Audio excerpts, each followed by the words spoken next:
नमस्कार सर्वांचे कथालेखन मराठी स्टोरी या चॅनेलमध्ये स्वागत आहे. आज आपण पाहणार आहोत त्या कथेचं नाव आहे भुरळ आणि लेखिका आहेत अर्चना वसतकार. याआधी जर तुम्ही आमच्या चॅनेलला सबस्क्राईब नसेल केलं तर नक्की सबस्क्राईब करून घ्या. आता कथेकडे वळूया. कविता अंघोळीला न्हाणीत जाऊन अर्धा तास झाला होता. इतका वेळ काय करते पोर म्हणून सकूने म्हणजेच तिच्या आईने तिला आवाज दिला. काय व झोपली का नानीत? बाकी लोकांना बी करायची हाय आंघोळ, निघ बघ लवकर, तिची आई कविताला म्हणाली. आवं त्या राधानं उट्टण दिलं हाय, रोज अर्धा घंटा अंगाले लावून ठुलं की 8 दिवसात रंग गोरा होईन म्हणे. सकूनं म्हणजेच कविताच्या आईने डोकावर हात मारला. कविताचं हे आता रोजचंच झालं होतं. कधी कोणतं तेल, कधी उट्टण, कधी पावडर, क्रीम आणायची आणि फासत बसायची सर्व शरीराला. कविता तिच्या बाबांच्या म्हणजे सारंगच्या जीवाची आत्मा होती. लहानपणापासूनच काळ्या सावळ्या रंगाची म्हणून आयुष्य पुढे कठीण व्हायचं. कोण लगीन करीन काळ्या पुरीसोबत? सराईला गोरीच चमडी प्यारी असते. बापाचा रंग घेतला, माय तर गोरीच हाय नाहीत. पोरगा असती तर काही नाही वाटलं असतं. पोराचा कोण रंग पाहत नाही, असलं सर्व ऐकायला मिळे. म्हणून सारंग तिला कशालाच नाही म्हणत नव्हता. ऐन तारुण्यात असलेल्या कविताचा जीव जडला होता तिच्या गावातल्याच आणि कॉलेजमध्ये सिनियर असलेल्या मदनाचा पुतळा असलेल्या महेशवर. काळ्या सावळ्या कविताला भुरळ पडली होती महेशच्या गोऱ्या कांतीची. महेशही तिच्यासोबत छान बोलायचा. घरची परिस्थिती बेताचीच असलेला पदवीधर महेश सरकारी नोकरीसाठी अभ्यास करत होता. भेटेल त्याला तो शिक्षणाचं महत्त्व सांगायचा, अभ्यास करा म्हणायचा. तसं तो कवितालाही अभ्यास करायला सांगे. कविताचं सगळं लक्ष त्याच्याचकडे असे. आपल्या पोरीच्या डोक्यात काय सुरू आहे हे तिच्या बाबापासून सारंगपासून जास्त दिवस लपून राहिले नाही. एक दिवस महेश कामानिमित्त सारंगकडे आलेला असताना त्याने सहज विचारलं, लग्नाचा काय विचार आहे? अजून पोट्या पाण्याची सोय नाही, लग्नाचा विचार कसा करणार? नोकरी लागेपर्यंत काही खरं नाही, महेश म्हणाला. पोट्या पाण्याची सोय झाली तर करशील लगीन? सारंगने विचारले. म्हणजे मी काही समजलो नाही काका, तो म्हणाला. कविताबद्दल काय विचार आहे? सारंग सरळ मुद्द्यावर आला. मा पोरीला कविताला तू आवडतो हे मले माहीत आहे. तुम्हा दोघात म्या खूप वेळा बोलतानाही पाहिले. अहो ते सहजच बोलतो आम्ही अभ्यासाबाबत, महेश म्हणाला. असो, काही वाईट नाही त्यात. पण तसंही कविताच्या रंगापायी चांगला हुंडा दिल्याबगर कोणी तिच्या संग लगीन करणार नाही. त्यात पोरगा घरची माणसं चांगली असली तर ठीक, नाहीतर काही खरं नाही पोरीचं. म्हणून म्हटलं तुला लहानपणापासून पाहिलं देखील आहे. तुला पाहिजे तर हुंडा देतो. कमीत कमी पोरीला तिच्या आवडीच्या पोरासंग लगीन केल्याचं समाधान मिळेल बघ. महेश शांतच होता. खरं तर कविता त्याच्यासाठी लॉटरीच म्हणावी लागेल. घरी लहान बहीण आणि आईच दोघी वावरात मजुरी करून कमाई करत होत्या. हे लग्न झालं तर त्यांचा त्रास कमी होईल म्हणून त्यांचा नकार देण्याचा सवालच नव्हता. तरीही सारंग महेशला म्हणाला, घरी विचारून घे पाहिजे तर. नाही, त्यात काय विचारायचं? कविताचा फक्त रंग काळा सावळा आहे, बाकी खूप माणुसकीची आहे ती. म्हणून तर मी बोलतो तिच्याशी. तुम्ही काळजी करू नका, फक्त नोकरी लागेपर्यंत मदत लागीन तुमची. मग मी बघीन सारं, असं तो म्हणाला. सारंगला तर देव पावला. थाटामाटात लग्न केलं कविताचं. काही दिवस गावात राहून झाल्यावर महेश शहरात ट्युशनसाठी गेला. अभ्यासात चित्त लागणार नाही म्हणून कविताला गावातच ठेवलं. ती पण आनंदाने राहिली गावातच. महेश मन लावून अभ्यास करत होता. लवकरच त्याच्या मंत्रालयात क्लर्क जागेसाठी दिलेल्या परीक्षेचा निकाल लागला. सर्व गावात मिठाई वाटली गेली. सारंगनं गाव जेवण दिलं.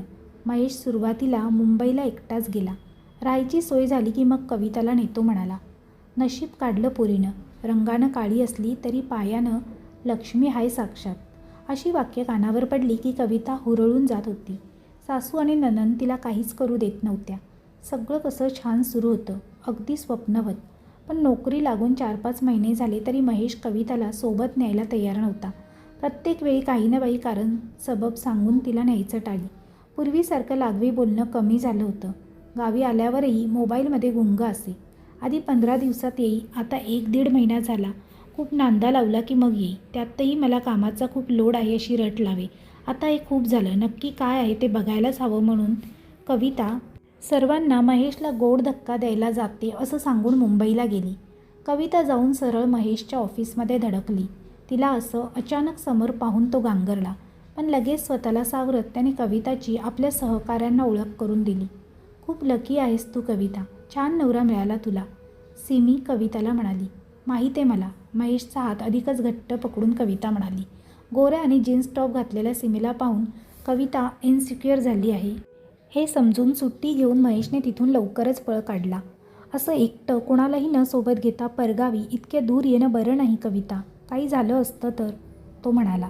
घरी येताच हातपाय धुवायला जाताना महेश तिला म्हणाला. झालं तर नाही ना? कवितानं त्याला टॉवेल दिला. 6 महिने झालेत नोकरी लागून, तुम्ही आम्हाला इथे आणायला तयार नाही, नीट बोलणं नाही, गावाला राहणं नाही. म्हटलं जाऊन बघावं तरी काय गोम आहे ते. काहीच गोम नाही गं, नवीन असल्यामुळे जरा काम समजायला वेळ लागतो, थोडं टेन्शन असतं. नक्की? मला तर वाटलं होतं माझ्या मदनाच्या पुतळ्याला कोणी शहराची मेम तर नाही भेटली, सिमीला आठवून कविता म्हणाली. कविता प्लीज. Okay sorry. त्याच्या गळ्यात हात टाकून लाडी येऊन ती म्हणाली.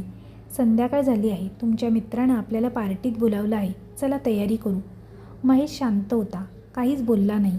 म्हणून तीच म्हणाली, प्लीज जाऊ ना, मी अशा पार्टीत कधीच नाही गेली. ओके तयारी कर. महेश नोकरी लागल्यावर पहिल्याच महिन्यात पहिल्यांदा आणि शेवटचा त्याची सहकारी मितालीच्या बड्डे पार्टीला गेला होता. मितालीला त्याचं लग्न झालेलं असल्याची कल्पना नव्हती. ऑफिसमध्ये पहिल्यांदा महेशला पाहिलं तेव्हापासून मितालीला तो भावला होता. केक कटिंग झाल्यावर महेशला एकीकडे नेऊन तिने विचारलं, माझ्याशी लग्न करशील? तुझ्या या चमकत्या गोऱ्या कांतीत एकरूप व्हायचं मन आहे माझं. मॅडम सांभाळा स्वतःला, फक्त रंगाला या कवळीमूळ चमडीला बघून भुलू नका. लग्न झालं आहे माझं, तरीही सांगतो, ऐका, बाईचा खरा दागिना लाज असतो, ती सोडून वागू नका, भलं होईल तुमचं. हो का? मितालीचं मन दुखावलं, तिला खूप राग आला. ती रागात म्हणाली, मग जिच्यासोबत लग्न केलं आहे तिलाही एकदा विचार नक्की तिनं तुझ्यात काय बघून तुझ्याशी लग्न केलं. म्हणजे माझ्यात तुला असं काय दिसलं, आवडलं की त्यामुळे तू माझ्याशी लग्न करायला आतुर झाली होतीस? असं होय. मला ना तुझा गोरा रंग खूप आवडला होता. तुझं गोरपान शरीर मला आकर्षित करत होतं तुझ्याजवळ यायला. मी काळी डोंबळी, खूप उटणं लावली, साबण वापरली, क्रीम लावल्या, पण काही उपयोग नाही झाला. मैत्रिणी मला चिडवायच्या, म्हणायच्या एखादा डोमकावळा नाहीतर म्हातारडाच लग्न करीन तुझ्याशी. बरोबर होतं त्यांचं. जिथं मी दिसताच गल्लीतली मुलं रस्ता बदलायची तिथं कोण तुझ्यासारखा सुंदर गोरापान मुलगा माझ्याशी लग्नाचा संबंध घेऊन येणार? मग तू भेटलास. तुला नवरदेव पाहून तर सगळ्या नातेवाईकांना धक्काच बसला. आणि मैत्रिणी त्यात तर अजूनही विचारतात, कोणता मंत्र मंतरलास, कोणतं व्रत केलंस ज्यामुळे इतका सुंदर नवरा मिळाला? ती बोलतच होती आणि तिकडे महेशचं मन तीळ तीळ तुटत होतं. का खोटं नाही बोलली ही? काहीही म्हणू शकली असती. माझं बोलणं छान वाटलं, माझं सगळ्यांना मार्गदर्शन करणं, माझी सरकारी नोकरी मिळवायची प्रगाढ इच्छा, माझी कोणापुढे हात न पसरवण्याची वृत्ती, माझं स्वाभिमानी जगणं, हे काहीच हिला का दिसलं नाही? म्हणजे माझ्यात फक्त एकच गुण आहे, ही माझी गोरी चमडी, जिची माझ्या लेखी काहीच किंमत नाही का? तेव्हापासून महेश कविताच्या दूर जाऊ लागला. त्यात नवीन नोकरी असल्यामुळे ऑफिसमध्ये सिनियर स्वतःची कामं त्याच्यावर थोपवायची. त्याला बर्डन वाटत होतं, पण तो कर्तव्याला विसरला नाही म्हणून त्याने स्वतःचं मन कधीच कुठे भटकू दिलं नाही की कविताला तो दुःखी आहे हे कळू दिलं नाही. रात्री महेश मन नसतानाही कविताला बरं वाटावं म्हणून पार्टीला गेला. त्या दोघांना पाहून काही लोकांना आनंद झाला तर काहींना खूपच आश्चर्य वाटलं. ब्लॅक अँड व्हाईट मस्त जोडी आहे, एक आसमान का चांद और दूसरा पैरों की धूल. मोठी रक्कम घेऊन लग्न केलेलं दिसतं महेश साहेबांनी, अशा काही कमेंट्स दोघांच्या कानावर आल्या. महेशला वाटलं उगाच आलो, कविताला समजवायला हवं होतं आपण. तिकडे मिताली त्या दोघांना पाहून सिमीच्या कानात कुजबजली. खूप मोठी गोम आहे सिमी, माहीत करावं लागेल. याला धडा शिकवल्याशिवाय राहणार नाही मी. माझी लाज काढतोय काय? बघच आता.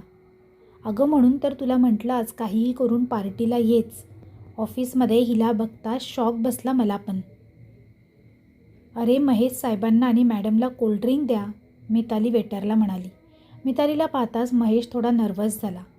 आता ही आणखी काही आग लावून बोलायला नको, तो मनातच विचार करू लागला. पण स्त्रिया अशाच बदनाम नाहीत हो, आग लावायला. करते एक आणि भरतात बाकी सगळ्या, असं आहे आपलं स्त्री जातीचं. काय मग नेहमीसाठीच राहायला आल्या मॅडमसोबत? हो, महेशचा हात हाताने दाबत कविताच बोलली. सकाळी सिमीला पाहून तिच्या छातीत तशीच आग लागली होती आणि आता मितालीला पाहून तिचा अजूनच जळफळाट झाला. अरे, म्हणजे आमच्यासोबतच्या पार्ट्या बंद होतील साहेबांच्या? कवितानं संशयाने महेशकडे पाहिलं तर महेश प्रश्नांकित चेहऱ्यानं मितालीकडे पाहिलं. म्हणजे सर्व ऑफिस फ्रेंड्ससोबतच्या म्हणायचं होतं मला, मिताली गालातल्या गालात हसून म्हणाली. कविताला महेशचा खूपच राग आला. मला वाटतं आपण घरी जायला हवं. आईबाबासोबत बोलायचं राहिलं. वाट बघत असतील फोनची. घरी आल्यावर कविता महेशसोबत खूप भांडली. तिने त्याच्या आणि स्वतःच्या घरी फोन करून मिताली बोललेलं सगळं सांगून दिलं. महेशला तत्काळ गावाला बोलवण्यात आलं. कविताच्या बाबाला सारंगला आपल्या पोरीचा स्वभाव माहीत होता, म्हणून तिला बरं वाटावं यासाठी ते खडसावून महेशला म्हणाले, ही असली थेरं अजिबात चालणार नाही जावई बापू. मुलासारखे आहात म्हणून समजावतोय, नाहीत तुडवलं असतं चांगलं. नंतर एकांतात महेशला समजावून सांगू लागले, बोललो ते मनाला लावू नगं, सांभाळून घे कविताला. काळी सावळी हाय म्हणून तुले गमावून बसायची भीती वाटते तिले. बाकी म्या जाणतो र, पोरा लय माणुसकीचं हाय तू. बाबा तुम्ही जसं म्हणणार तसं करणार मी. कविताला थोडं समजावून सांगा फक्त. हो, तिची माय बोलून राहिली तिच्याशी. महेशची बदली दुसऱ्या शहरात झाली. काही दिवस छान गेले, पण आजूबाजूच्या गोऱ्या पोरींना बायकांना पाहिलं की कविताला खूपच असुरक्षित वाटे. परत परत स्वतःला आरशात पाहायची आणि विचार करायची, कसं घालू हे काळेपण.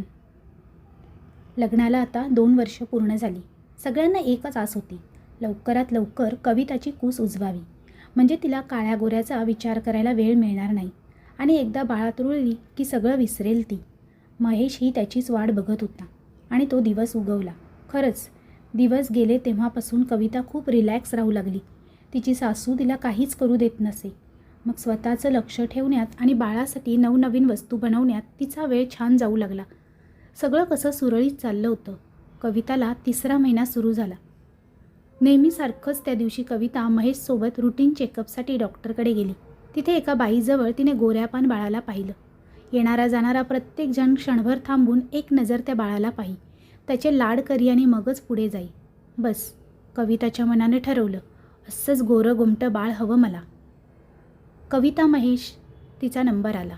महेश तिला आत घेऊन गेला. थोडी विचारपूस करून औषधांची यादी घेऊन डॉक्टरने महेशला बाहेर पाठवलं. डॉक्टर, बाळ आईसारखं होतं की बापासारखं? तिने विचारलं. दोघांसारखं, पोट तपासत डॉक्टर उतरली. तसं नाही, म्हणजे रंग कोणासारखा होतो बाळाचा? मला माझ्या नवऱ्यासारखं गोरं गोमटं बाळ हवं आहे. ते तर आपल्या हातात नसतं गं, डॉक्टर म्हणाले. बरं, सोनोग्राफीत बाळाचा रंग दिसतो का? तिने विचारलं. नाही, त्यात फक्त बाळ सदृढ आहे की नाही हे कळून येतं. कविताच्या डोक्यावर हात फिरवत डॉक्टर तिला म्हणाली, बाळ काळं गोरं कसंही असो, आईला प्रिय असतं, तेव्हा जास्त विचार करू नकोस आणि आनंदी राहा. पण जगाला तर प्रिय नसतं ना काळं बाळ, कविता स्वतःशीच बोलली. तिला माहीत होतं तिनं आणखी कोणालाही विचारलं बाळ कसं गोरं होईल तर तेही तिला रागवतील किंवा तिच्यावर हसतील, नाहीतर डॉक्टरसारखा उपदेश करतील. तेव्हा तिनं स्वतःला गुगल आणि यूट्यूबवरून गोऱ्या बाळासाठी काय करायचं ही माहिती काढायला सुरुवात केली. ती महेश ऑफिसला गेल्यावर आणि सासू दुपारी झोपल्यावर घरीच बाळ गोरं व्हावं म्हणून यूट्यूबवर सांगितलेले वेगवेगळे काढे आणि पदार्थ बनवून खाऊ लागली. सासूला समजून आलं की कविता लपून लपून काहीतरी बनवते आणि खाते, पण तिला वाटलं आपल्या हातचं आवडत नसेल म्हणून, आपल्याला वाईट वाटू नये म्हणून आपण झोपल्यावर बनवून खात असेल. असू दे. 4था महिना सुरू असताना एका दुपारी कविताचं पोट अचानक दुखू लागलं. सासूनं ताबडतोब महेशने सांगितलेल्या घराजवळच्या ड्रायव्हरला फोन केला आणि ते गाडीने दवाखान्यात निघाले. महेशला फोन करून सांगितलं. तो आणि कविता एकाच वेळी दवाखान्यात पोहोचली. कविताचं पोट दुखतच होतं. डॉक्टरनी हाताने पोट तपासलं. त्यांचा चेहरा चिंताग्रस्त दिसत होता. त्यांनी लगेच तिची सोनोग्राफी तपासणी केली. ज्याची भीती होती तेच झालं. डॉक्टर, काय झालं व? महेशच्या आईनं काळजीने विचारलं. आई, काहीच कळत नाही असं कसं झालं. मागच्या महिन्यात सगळं ठीक होतं. डॉक्टर, स्पष्ट सांगा प्लीज, महेश म्हणाला. आपल्याला आत्ताच ऑपरेशन करून बाळ काढून घ्यावं लागेल, कारण बाळ दगावलं. काय? अहो, पण तुम्हीच बोलल्या होता की सगळं एकदम ठीक आहे. 7वा महिना लागेपर्यंत दवाखान्याचं तोंड नाही पाहावं लागेल. मग हे असं कसं? या प्रश्नांची उत्तरं आता रिपोर्ट आल्यावरच देता येतील, डॉक्टर म्हणाले. डॉक्टर, ऑपरेशनची तयारी झाली. नर्सने डॉक्टरला बोलावलं. कविता रडून रडून बेहाल झाली होती. सुनेकडे लक्ष नाही दिलं म्हणून महेशच्या आईचंच नाव बदनाम झालं. तरीही महेशनं कविताला सावरलं. काही दिवसांसाठी बदल म्हणून ते बाहेर फिरायला गेले. लवकरच परत गोड बातमी कानावर आली. यावेळी मात्र चूक नको म्हणून महेश कविताला माहेरी गावाला घेऊन गेला. सखू म्हणजेच कविताची आई तिच्या प्रत्येक हालचालीवर लक्ष ठेवून होती. कविताला ती एकटंच सोडत नव्हती. एका दुपारी सखूचा डोळा लागला असताना कविता किचनमध्ये गेली आणि बाळ गोरं व्हावं म्हणून काढा बनवू लागली. तुले काय पाहिजे ते म्या देते करून, तिची आई म्हणाली. आई? सखूला समोर पाहून कविता गडबडली. झोप तू. पण तू काय करते ते सांग. या काढ्यानं बाळ गोरं होतं म्हणे. अहो पण म्या म्हणते डॉक्टरला विचारून करावं सगळं, तिची आई म्हणाली. आई तुले काय वाटतं, म्या बी तुयासारखं टेन्शनमंदी राहावं का जिंदगीभर. मले मिळालं महेश, पण मा पोरायला मिळेलच कशावरून, त्यात काळं हाय म्हणून हिनवणं. मायलेही पोरीचं पटलं. मग काय, माय सखू स्वतःच कविता सांगे तसा काढा बनवून दे. परिणामी बाळ परत दगावलं. डॉक्टरनं सखूला विचारलं तेव्हा सखूनं काढ्याबद्दल खरं खरं डॉक्टरला सांगून दिलं. डॉक्टरनं डोक्यावर हात मारला. महेशही चांगला चिडला. कविताच्या बाबाला सारंगला म्हणाला, बाबा मी कंटाळलो तुमच्या पोरीले. तुम्ही आता मले बडवा नाहीतर जेलात टाका. मी कवितेले सोबत नेणार नाही आणि नांदवणारही नाही. तिच्या गोऱ्या रंगाच्या येडापायी तिने 2 जीव घेतले. बस याच्यावर मले आता सहन होणार नाही. जसं तुम्हाला ठीक वाटेन तसं करा, इतकंच बोलला सारंग. महेश कविताला तिच्या माहेरीच ठेवून एकटाच नोकरीच्या शहरी परतला. सखू आणि सारंगनं कविताला समजावलं की आयुष्यात रंगापेक्षा स्वभाव महत्त्वाचा असतो. सध्या महेश रागात आहे. त्याचा राग शांत झाला की बोलू आम्ही त्याच्याशी. तेव्हापर्यंत तू तुझी वागणूक चांगली ठेव. कविताच्या डोक्यात काय सुरू होतं तिचं तिलाच माहीत. पण ती शहाणी झाली. आईबाबांचं घर सोडून महेशच्या आई आणि बहिणीसोबत राहायला गेली. त्याच्या आईला म्हणजे सासूला ती काहीच करू देत नव्हती. नंदेला अभ्यासाला बसवी आणि सगळं हातात द्यायची. सासूनं महेशला फोनवर कविताच्या बदललेल्या स्वभावाची माहिती दिली. आई तू दूरच राहत जा तिच्यापासून आणि छोटीलाही दूर ठेवत जा. असं करतो नाहीतर तुम्हा दोघीले माझ्यासोबतच आणतो गावाला आलो की, महेश म्हणाला. त्याचा कवितावर आता अजिबात विश्वास राहिला नव्हता. छोटीला 21वं वर्ष सुरू होतं. कवितानं सारंगला चांगलं स्थळ शोधायला सांगितलं. पण मुलगा दिसायला अगदीच काळा असावा. मग छोटी लग्नाला नाही म्हणेल आणि कळेल महेशला रंगाचं महत्त्व. पाहण्याचा कार्यक्रमाला महेश आला. मुलाला पाहताच त्याला शॉक बसला.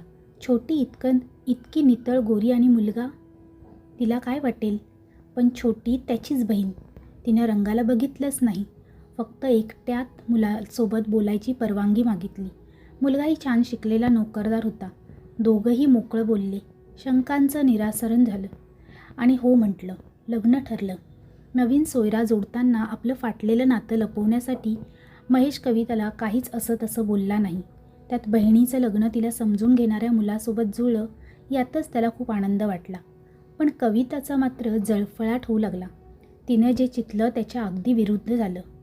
मी काय म्हणते, असं घाई करणं बरं नाही. मला किती काही ऐकावं लागलं महेशसोबत लग्न झाल्यावर. तसंच छोटीलाही ऐकावं लागले. आपण तिच्याच सारखा गोरा मुलगा पाहू तिच्यासाठी, कविता सासूला म्हणाली. महेशने ऐकलं. तो म्हणाला, काही गरज नाही. आम्ही स्वभावाला पाहतो, रंगाला नाही. तेव्हा एकही शब्द असा तसा तोंडातून काढायचा नाही. लग्नाची धूमधाम सुरू झाली. छोटीला हळद लागली. लग्नाच्या कामांनी थकून रात्री सगळी गाढ झोपी गेली. छोटी छताकडे एकटक पाहत बिछाण्यावर नव्या संसाराची स्वप्न रंगवत आणि आईचा आणि महेशचा विचार करत पडली होती. कोणाच्या तरी पावलांचा आवाज आला. तिला वाटलं आई असेल. अजून ती झोपली की नाही पाहायला आली असेल. जागी दिसली तर रागावणार म्हणून तिनं डोळे लावून घेतले. पण जेव्हा ती व्यक्ती छोटीजवळ आली, बांगड्यांच्या आवाजानं तिनं ओळखलं की ही कविता आहे. ती उठून बसली होणार तोच कवितानं तिच्यावर चाकूने वार केला. ही थोडक्यात वाचली. वहिनी, ही काय गंमत आहे. गंमत नाही, खरं आहे, कविता म्हणाली. म्हणजे, छोटीने आश्चर्याने विचारलं. म्हणजे मला तुझं लग्न पक्क व्हायच्या आधीच एका तांत्रिकानं सांगितलं होतं की एका हळद लागलेल्या गोऱ्या पोरीची बळी दिली की मी गोरी होणार. म्हणून तुझ्या भावानं माझा इतका अपमान केला तरीही मी तुमच्या या झोपडीत राहायला आली. तुझ्या माईची तुझी सेवा केली, तुझं लग्न जुळू दिलं. तेव्हा आता मला गोरा रंग मिळावा म्हणून मी तुला मारणार, तुला मरावं लागणार आहे. असं काहीच नसतं गं, तांत्रिक खोटा बोललं तुमच्याशी. छोटी तिला म्हणाली. ते आत्ताच समजेल. असं म्हणून ती परत छोटीवर अगदी धावून गेली. दादा दादा, छोटीनं जोरात कल्ला केला. महेशला आवाज देऊन काहीच फायदा नाही. तो माझ्या बाबाकडे गेला आहे, त्यांना लग्नाचे कपडे द्यायला, कविता म्हणाली. आता कविता छोटीच्या अगदी जवळ होती. ती छोटीच्या छात्यात चाकू मारणार तो सारंगनं तिला मागे ओढलं आणि जोरात तिच्या कानशिलात ठेवून दिली. बाबा तुम्ही इथे? बाप म्हणू नकोस मला. बरं झालं महेश चुकीचं कापड घेऊन आला, नाहीतर आज. पण बाबा फक्त एकदा मला छोटीला मारू द्या. ती मेली म्हणजे मी खरंच ती मेली तर मी गोरी होईन, कविता म्हणत होती. कविता, मला तू अशीच आवडतेस, तो चाकू फेक. महेश तिच्या जवळ गेला, पण तिनं महेशला जोरात धक्का दिला. त्याचं डोकं लाकडाच्या खांबावर आदळलं. तो बेशुद्ध पडला. ती छोटीवर परत धावली. छोटीने दोन्ही हाताने कविताचे हात पकडले. तिला वाटलं चाकू खाली पडेल, पण कवितानं चाकू घट्ट पकडला होता. झटापटीत चाकू कविताच्याच पोटात शिरला. छोटीला खूप धक्का बसला, पण कोणाला काही समजण्याच्या आधी सारंगनं छोटीला बाजूला केलं आणि तो चाकू हातात घेतला. सारंगला पोलीस घेऊन गेली. लग्न पुढे ढकलण्यात आलं. छोटीनं महेशला आणि पोलिसांना सगळं खरं सांगितलं, पण सारंग त्याच्या जागी अटळ राहिला. त्याचं म्हणणं होतं त्यालाच पोरीला, कविताला चांगले संस्कार देता आले नाहीत म्हणून हे सगळं झालं, म्हणून शिक्षाही त्यालाच मिळायला हवी. महेशनं प्रयत्नांची पराकाष्ठा लावली, चांगला वकील केला आणि त्या रात्री झालेला प्रकार न्यायालयात सिद्ध केला, ज्यावरून हे निदर्शनास आलं की छोटीच्या हातून कविताचा मृत्यू हा जाणून बुजून केलेली हत्या नसून स्वबचाव करताना सगळं घडून आलं. छोटीचं काही दिवसांनी लग्न झालं. महेश त्याच्या आईला आणि सारंगला सखूला सोबत शहरात घेऊन गेला. सगळ्यांनी त्याला परत लग्न कर म्हणून खूप खूप आग्रह केला, पण त्यानं मात्र स्वतःला सामाजिक कार्यात गुंतवून घेतलं. समाप्त. अशा प्रकारे कविताला गोऱ्या कांतीची भुरळ पडली होती आणि त्याचे परिणाम फारच वाईट झाले. तर ही एक बोधकथा म्हणून तुम्ही सर्वांनी या बोधकथेकडे पाहावे आणि मनोरंजन कथा म्हणून पाहावे. काल्पनिक कथा असून कोणत्याही वास्तवाशी याचा संबंध नाही. जर तुम्हाला आमची ही कथा आवडली असेल तर कमेंटद्वारे कमेंट करून नक्की कळवा. तसेच हा व्हिडिओ आवडला असेल तर तुमच्या जास्तीत जास्त मित्रपरिवारांसोबत शेअर करायला विसरू नका. आमचा मराठी कथालेखन हा चॅनल आवडत असेल तर चॅनलला नक्की सबस्क्राईब करा. पुन्हा भेटूया अशीच एक नवीन आणि सुंदर कथा घेऊन. तोपर्यंत सर्वांना धन्यवाद. Bye bye.